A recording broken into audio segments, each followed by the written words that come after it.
Ayan nga, magandang araw mga kababayan. Ito, mayroon tayong panibagong pag-uusapan. Pag-usapan natin itong si Trililing, no? Itong talunan na si Trillanes. Ayan, ito, nagdakdak na naman ito mga kababayan. Marami naman sinasabi itong taong ito, no? Patungkol dito sa may impeachment kay VP Sara. Tilang nagagaling-galingan na naman sa may Korte Suprema.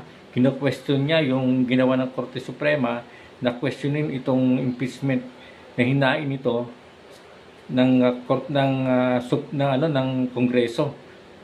Kaya ito nga mga kababayan, alam naman natin itong si Trillanes ay wala naman itong nagawa, no? At talagang tumakbo to ng Senador noong 2022 ay talo to mga kababayan, maging sa takbo ng mayor sa Caloocan, talo din ito mga kababayan. Ibig sabihin, itong taong to ay talagang hindi na pinaniniwalaan ng mga marami nating mga kababayan. At talagang ito yung isa sa mga gumagawa ng fake news, no?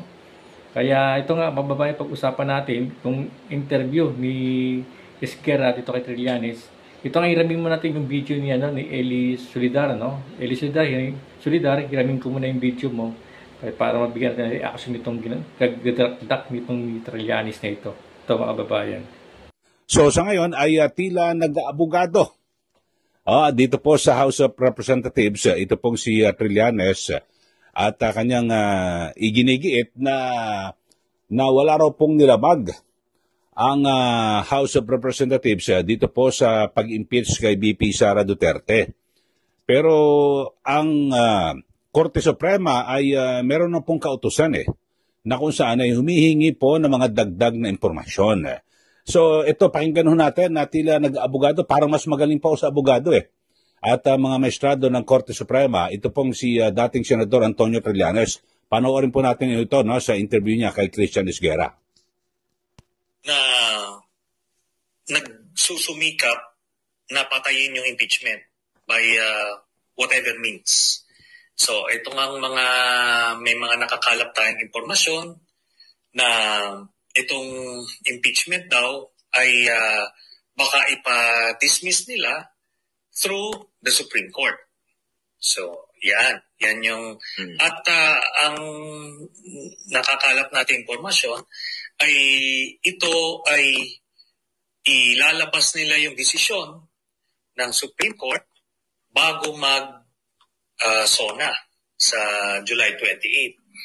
So, sa madaling salita, next week ay baka masintensyahan na ito ng Korte Suprema. So yan yung latest na balita. Isang senaryo. Pero how can that be? Hindi ba masyadong mabilis kung sakasakali yung magiging desisyon? Kung sakasakali man. Yes. Kaya nga medyo highly suspicious siya. Pero ito yan. Ang sinasabi nila, yung mga petitions ay nagsimula nung February pa. Pero July 8 lang hiningan ng mga certain facts yung House of Representatives. Tapos nagbigay ng non-extendable period na 10 days. Ang sabi nila mag-expire to by July 18 or July 20. Thereafter, pwede na ito desisyonan.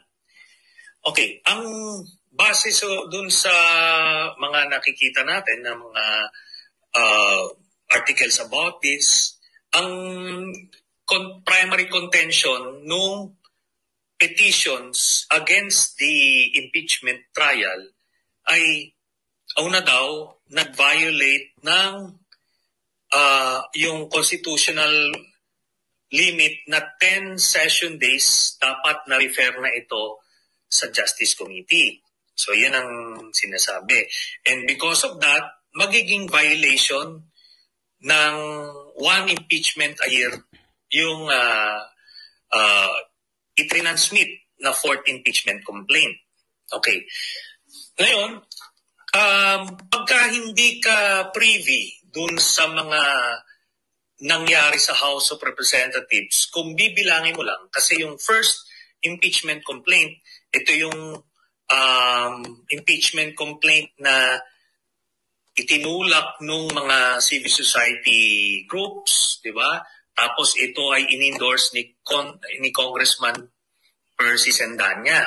December 2 yan. Yung una. Tapos, yung una. Tapos yung mga sumunod, may mga second and third impeachment complaint. Ano yan, sumunod yon. So, ang primary reckoning natin, yung first impeachment complaint kasi doon tumatakbo yung Metro. Diba? So, kailangan within 10 session days, ma-refer ito sa Justice Committee. According to the Constitution. Ngayon, dun sa mga outsiders, siguro, itong mga abogado ni Sara, binilang nila yung calendar days lang. Kasi pag bibilang from December 2, tapos February 5, kahit tanggalin mo yung break ng House of Representatives nung December hanggang mid-January, kung bibilangin mo, lalagpas ng 10 calendar days. Pero ang hindi nila alam ay nagsususpend yung House of Representatives nung mga panahon na yon. Kasi tinatalakay nila yung budget, may PICAM, lahat-lahat. So nagsususpend sila. Ngayon, by internal rules ng legislature, sa Senado man o sa House, kahit 3 araw magkakasunod yan, pagka nagsususpend lang ng proceeding Session. pagka nagsuspend ng session for the day, to be continued the following day, pa rin yun? Counted as the same session day. Okay, so yun ho ang pahayag ni dating Senador Antonio Trillanes at kanyang yung mga binabanggit niya ho na parang talagang siya po ay eksperto. At sinasabi niya, yung mga abogado daw ni VP Sara Duterte ay mga outsider. Etong si Trillanes, hindi ba siya outsider? Hindi nga siya senador o kongresista ngayon eh. So parang lumilitaw ho na parang siya na ho ba ang spokesman ng mababang kapulungan ng Kongreso at kung magsalita ganun lang. Kasi sabi niya, ito mga abogado ni VP Sara mga outsider. Tapos kung hindi ka raw privy, kung hindi mo alam yung mga nangyari sa loob, wala ganun. So tagaloob na ho ba siya? Congressman ho ba itong si Trillanes? Mga kababayan. Yun lang naman ho. At alam nyo, matindi rin ho, sinisiraan niya po ang Supreme Court ha. At inuunahan niya na. Inaatake na po ang Supreme Court na kesyo maglalabas daw po ng desisyon ang Korte Suprema para patayin ang impeachment. Di po ba? Bago raw po ang sona ni Pangulong Marcos Jr. So ito po ay tahasang paglapastangan sa Korte Suprema at alam niyo kapag ganyan ginagawa yung mga akusasyon, pinahihina mo yung justice system dito po sa ating bansa. Ang liwanag ho ng binanggit ho ng Korte Suprema, sila po ay nagbigay po ng kautusan diyan po sa mababang kapulungan ng Kongreso maging sa Senado at humihingi po ng dagdag na impormasyon. Kasi yung akusasyon po ni Trillanes ay hindi po maaari. Bakit ho? Kasi umaakto lang po ang Korte Suprema sa 2 petisyon na inihain laban po dito po sa impeachment. May 2 petisyon po na isinampa ang kampo ni VP Sara Duterte. So, inaaktuhan ang mahirap po. Siguro, magiging valid ang akusasyon ni Trillanes kung wala pong petisyon tapos biglang umakto ang Korte Suprema. Yun talaga, kaduda-duda. Pero may petisyon ho At ano ba ang gagawin ng Korte Suprema sa mga petisyon na yan? Siyempre, aksyonan. At, di ba, sabihin ako, napakabilis daw. Ang bagal nga. Hindi po ba? Siguro ay sabihin natin na talagang hinihimay lang po ng mabuti ng Korte Suprema. Ito pong petition at para sa ngalan ng patas na pagdedesisyon, hinihingi po yung mga pahayag at paliwanag ng mababang kapulungan ng Kongreso at maging ng Senado. Yun po. Pero yung aakusahan ni Trillanes na parang magmamaniobra kasabwat ang Supreme Court para patayin ang impeachment, masaklap po ito. Supreme Court, nakikinig ho ba kayo at nanonood ho kayo? Baka pwede niyong ipakontempt mo ito.